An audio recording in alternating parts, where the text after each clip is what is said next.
నరేంద్ర గారు. ఓకే. మనతో పాటు ఇప్పుడే జాయిన్ అయ్యారు టీడీపీ నాయకురాలు ఆశాబిందు గారు. ఆశాబిందు గారు నమస్తే అండి. ఆశాబిందు గారు నమస్తే sir. Okay, right right.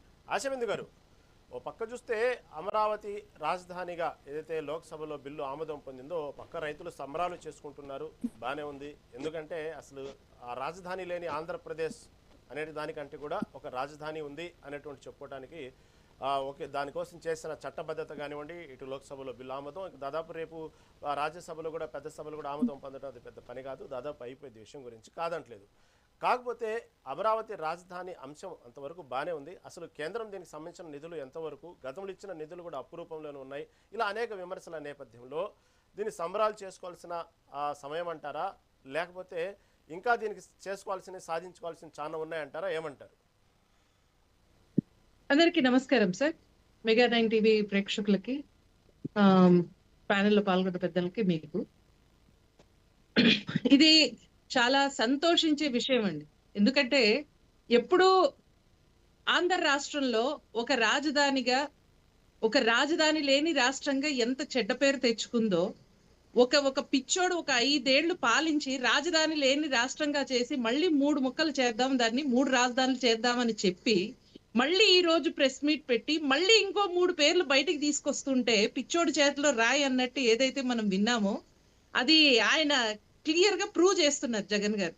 So ఇది ఎందుకు మనం సంతోషించాల్సిన విషయం అంటే, యాక్చువల్ గా ఇది పెద్ద విషయం ఏం కాదు. ఎందుకంటే మనకి ఎన్నో ఏళ్లుగా ప్రతి రాష్ట్రానికి ఒక రాజధాని అన్నది కామన్. ఇందులో సంతోషించాల్సిన విషయం ఏదే లేదు. ఎప్పుడైతే జగన్మోహన్ రెడ్డి గారు వచ్చి అది కూడా 2014 to 19 మధ్యలో అసెంబ్లీలో మేము అమరావతి రాజధానికి మేము ఒప్పుకుంటామని సాక్షాత్ అసెంబ్లీలో చెప్పింది జగన్మోహన్ రెడ్డి గారు.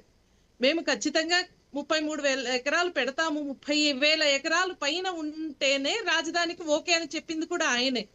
సో తర్వాత ఆయన మళ్ళీ బయటికి వచ్చి మళ్ళీ ఆయన ప్రభుత్వం ఏర్పాటు చేశాక, లేదు ఇది ఇది కాదు, నేను 3 రాజధానులు అనుకుంటున్నాను, సౌత్ ఆఫ్రికాని నేను చాలా ఇన్స్పిరేషన్ తీసుకుంటున్నాను, ఒక చీకటి ఖండమైన చాలా మంచి దేశం, ఎందుకంటే ఆయనకు అలాంటివే నచ్చుతాయన్నమాట.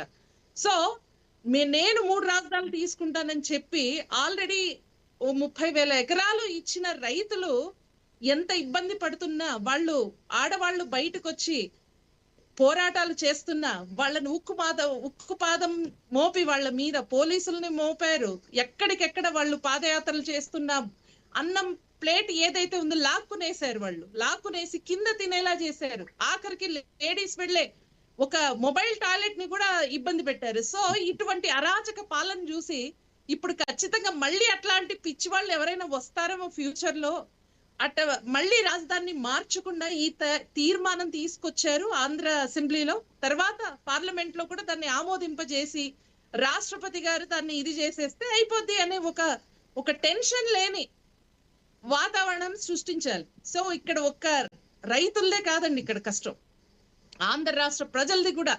ఏ రాజధాని లేని రాష్ట్రంగా మిగిలిపోతుందేమో, ఒక అనామక రాష్ట్రంగా మిగిలిపోతుందేమో అనే ఉద్దేశంతోనే ఇటువంటివి తీసుకురావాల్సిన అవసరం ఉంది. అందుకే ప్రతి ఒక్కరూ ఇప్పుడు సంతోషించాల్సిన విషయం ఇది.